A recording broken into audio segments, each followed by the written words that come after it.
ਚੱਲ ਯਾਰ ਅੱਜ ਦਫ਼ਤਰੋਂ ਵੀ ਛੁੱਟੀ ਆ, ਅੱਜ ਬੋਤਲ ਪੀ ਕੇ ਉਹਨੇ ਆਪਦੇ ਪੱਲਿਓ। ਕਾਲੇ ਆਸਮਾਨ ਪਾ ਕਰ ਰਿਹਾ। ਚੱਲ ਯਾਰ ਮੈਨੂੰ ਛੱਡ ਪਹਿਲੇ, ਮੈਨੂੰ ਪਿਆ ਬੋਤਲ। ਕੌਣ ਤੈਨੂੰ ਤਾਂ ਪਾਈਆ ਜੀ, ਉਹ ਜਿਹੜਾ ਪਹਿਲੇ ਆਇਆ ਉਹਨਾਂ ਨੂੰ ਤਾਂ ਦੇ ਲਈ। ਮੈਨੂੰ ਜਾਣਦਾ ਮੈਂ ਕੌਣ? ਕੌਣ ਆ ਤੂੰ? ਤੁਹਾਡੇ ਸ਼ਹਿਰ ਦੇ ਵਿੱਚ ਨਾ ਹੈਡ ਦਾ ਵਾਟ ਵਾਲਾ ਦਫ਼ਤਰ, ਉਹਦਾ ਹੈਡ ਵਾਂ ਮੈਂ। ਬਿੱਲ ਜਿਹੜਾ ਤੁਹਾਡੇ ਘਰੇ ਆਉਂਦਾ ਮੈਂ ਬਣਾ ਕੇ ਭੇਜਦਾ। ਉਹ ਅਫਸਰ ਆਏ ਨੇ, ਅਫਸਰ ਬੈਠੋ ਜੀ, ਬੈਠੋ ਬੈਠੋ, ਤੁਹਾਨੂੰ ਬੋਤਲ ਲਿਆ, ਬੋਤਲ ਲਿਆ ਫੜ ਕੇ ਬੈਠੋ। ਦਿਓ ਜੀ ਬੋਤਲ ਲਿਆ ਕੇ।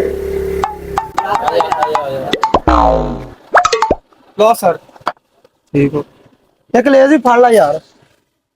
सर कितने पैसे हो गए? सर 200 रुपये हो गए। ठीक हो हाँ भी जी 10 कितना बिल हो गया? ਸਰ ਤੁਹਾਡਾ ਬਿੱਲ ਹੋ ਗਿਆ ਜੀ 2500 ਰੁਪਇਆ। 2500 वो तो 200 कहन दिया सी। ਸਰ ਆ ਵੇਖ ਲਓ, ਪੜ ਲਓ, ਤੁਹਾਡਾ ਬਿੱਲ ਹੈ ਜੀ। नहीं 80 रुपए का तो हो गया कुरकुरा।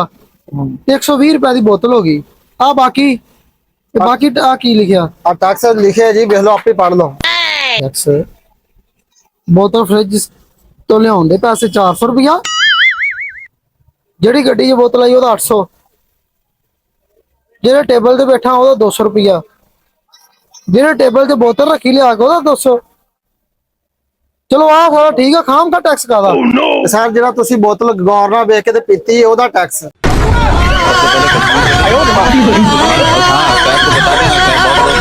हाँ,